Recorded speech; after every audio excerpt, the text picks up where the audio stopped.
I had just wrapped Anchorman, and then agent calls and says, I think Woody Allen wants you to be the lead guy in this. And I'm like, really? And he wants you to read the script, and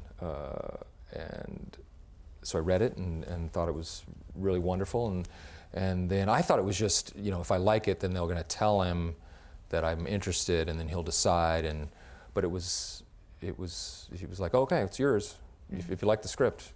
So I'm on a plane to New York like the next day, and that was a very interesting experience.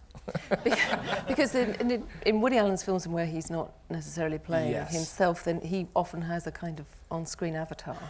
Absolutely, yeah. And so was that you? He literally told me if he was in the movie, he would have played the part that I'm playing, and it's very difficult because he starts to direct you, and the way the script is written, then it's hard not to act like him, and even when he's explaining, he's doing his. I mean, it's Woody Allen, right? So he's like, no, you have to be more, you know, you have to be like this, and you're like, oh my God, what's going on? And then, so it's like roll the camera, like, you're like immediately, channeling him, and so I really didn't want to do that. I really wanted to kind of have it be a distinct performance that was separate from him, and I think in that role there are definitely moments where I'm very Woody Allen-ish, but for the most part I was able to kind of find my own way through it. Yeah. So we're going to move on now to Stranger Than Fiction, which is another. I mean, it's a character-driven piece, and it's very much about a man who has. I mean, there are farcical and absurd elements to Right. his character, but it's actually really quite a touching portrayal. Mm-hmm. And it's the second Golden Globe nomination you had, I think, in 2 years. The first one was for the crazy Nazi, and the producers. Right. Completely different kind of thing. But Stranger Than Fiction. Well, kind of the same. No. Stranger Than Fiction has, I suppose, what you might call a meta plot, doesn't it? Because it's about this guy who thinks he's living his life, but in fact, Yeah, he's. there's the novelist writing it for him. Exactly. Yeah, and it was one of the more brilliant scripts I'd ever read, and I loved this amazing premise of this guy slowly piecing together that this voice he's hearing in his head is not, he's not going crazy, but it's literally the narrator describing his life, and trying to figure out what the end of this is, and how much he's in control or not in control, and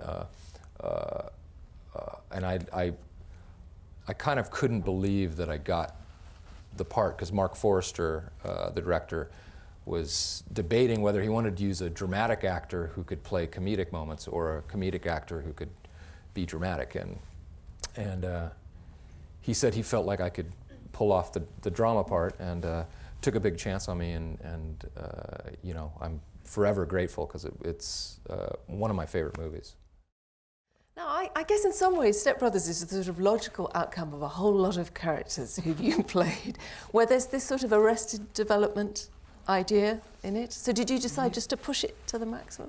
We had so much fun working with John during Talladega Nights, and John had said, let's do another one, and we really thought, oh, that'd be great. The three of us kind of collaborated, so uniquely in a way, and we sat down and we had dinner and we pitched a bunch of different ideas, and it was really Adam who later said, what about two grown men, one lives with his mother and the other lives with his father, they get married and they're forced to live together under the same roof, and for whatever, we'll figure it out later, but for whatever reasons, they're allowed to live there. And we immediately just thought, without any sort of thinking of any explanation or exploration of male adolescence, we just thought, it just struck us as such a funny premise to create a comedy, and then later it kind of came to us that this was a lot of this is going on, with adult children still living at home, still having kind of these feelings of righteous indignation, and it just struck us as such a funny thing. Any actor that comes and works on a movie with Adam as a director, it really comes away with it saying, that's the most fun I've ever had, because he encourages, and it's also going to be really intimidating, because everyone's kind of comfortable improvising, which literally just means we're just comfortable failing, because that's, you fail 80% of the time, but the 20% where you kind of knock it out of the park, that's where you get these moments that just feel so alive.